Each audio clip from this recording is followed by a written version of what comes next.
Listen up, nerds. If you want to get strong and you want to get big, then it is time to dirty bulk. Put away all of your nutrition principles, go out to McDonald's and eat 50 cheeseburgers. You will get bigger and you will get stronger. In a lot of cases, what that guy was just saying is definitely possible. If you eat whatever in a caloric surplus, you're gonna get bigger, and in some cases, maybe even get stronger. But what are you sacrificing on the way to get bigger and stronger? Today, we're gonna talk about the dreaded or the celebrated dirty bulk. Depending on who you talk to, the dirty bulk can be the key to unlocking the body that you want. But I have just gone through my own dirty bulking process, and I want to talk you through some pros, some cons, whether or not this would be a good nutritional practice for you to reach your body composition goals. So first things first, I think we should probably define what a dirty bulk is. A dirty bulk is basically just a caloric surplus in which you are not overly concerned with the quality of the food that you are eating. You're in a bulk, obviously, but instead of just eating more food of the same types of foods that you eat, instead you throw all of the controls off of yourself, and if you want to eat an entire pizza, you go ahead and eat an entire pizza. So there actually is some nutritional basis for this. It's very difficult to remain in a calorie surplus when you're eating incredibly bland foods. If you are eating chicken and rice in massive quantities in order to gain weight, at some point chicken and rice starts to look like motor oil, and it's the last thing you want to put in your mouth. So the logic of the dirty bulk follows that if you're eating hyper palatable, hyper processed foods, very high in fat content, it's going to be very easy to continue to overfeed and consume food instead of reaching that wall that you may reach if you're eating low palatable, high fiber foods. Consuming these hyper processed, hyper palatable foods sounds like a great idea if your mindset is only weight gain. But there are also other factors at play. We have to take the long form view. Your health is incredibly important,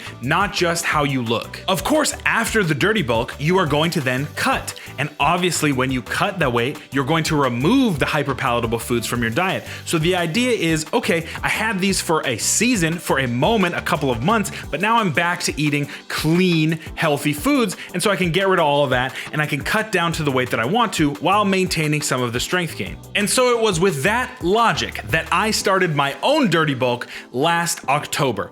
I am up 50 pounds. I went from 250 pounds right after my competition ended to 300 pounds as of February 2023. As I'm recording this video, I have started my cut, but I wanted to talk to you a little bit about my experience with the dirty bulk. Let's go over some pros and cons from my personal experience. Folks, there's pretty much one pro, and that is I am the strongest that I have ever been. I will not deny that being able to eat in a calorie surplus, eat the foods that I want, has taken some stress away from me, has allowed me to rest a little bit more, and has allowed me to really push in the gym. However, this was not a pure scientific experiment, because had I been in that same level of caloric surplus with cleaner foods, I may have experienced that same energy level in the gym. Most of my bulking has been done in a dirty bulk style, whether I thought about it or not. So I never really got the experience of being in a caloric surplus while still maintaining the micronutrient profile and the food quality that I wanted to while I was on a cut. As for cons during the dirty bulking process, there were a lot of them. I was not sleeping very well. Overall, I was losing a lot of energy outside of the gym because the quality of food that I was eating was very high carb, it was very high processed, and I just felt meh most of the time.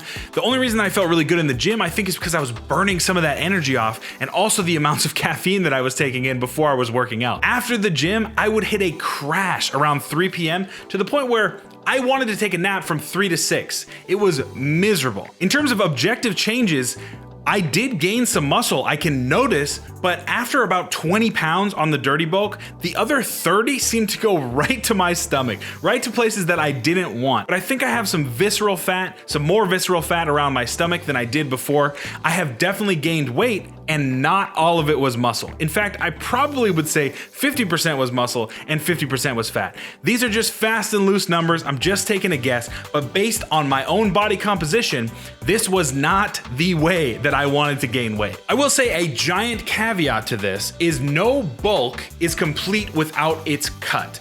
If we are thinking about gaining muscle in a bulk, in a calorie surplus, then we want to reveal that muscle in a calorie deficit. We want to shed some of the body fat and retain some of the muscle. So the next part of this experiment will be the success or failure of this cut. If I can reduce my body weight back down to my competition weight of 275 pounds, and I retain some of that muscle and strength, then maybe the dirty bulk was a little bit more successful than I'm giving it credit for. However, even if I do have a successful cut, I don't think that I'm gonna be dirty bulking again, just because of the adverse effects that I talked about earlier. I think that if I'm in a regular calorie surplus with some of the similar foods that I'm eating, maybe a little bit looser, I will experience the same amount of benefit without a lot of the costs. It's definitely a ton of fun to eat whatever food you want to eat, but unfortunately, you are going to pay a cost for whatever you put in your body. That's just life. We metabolize things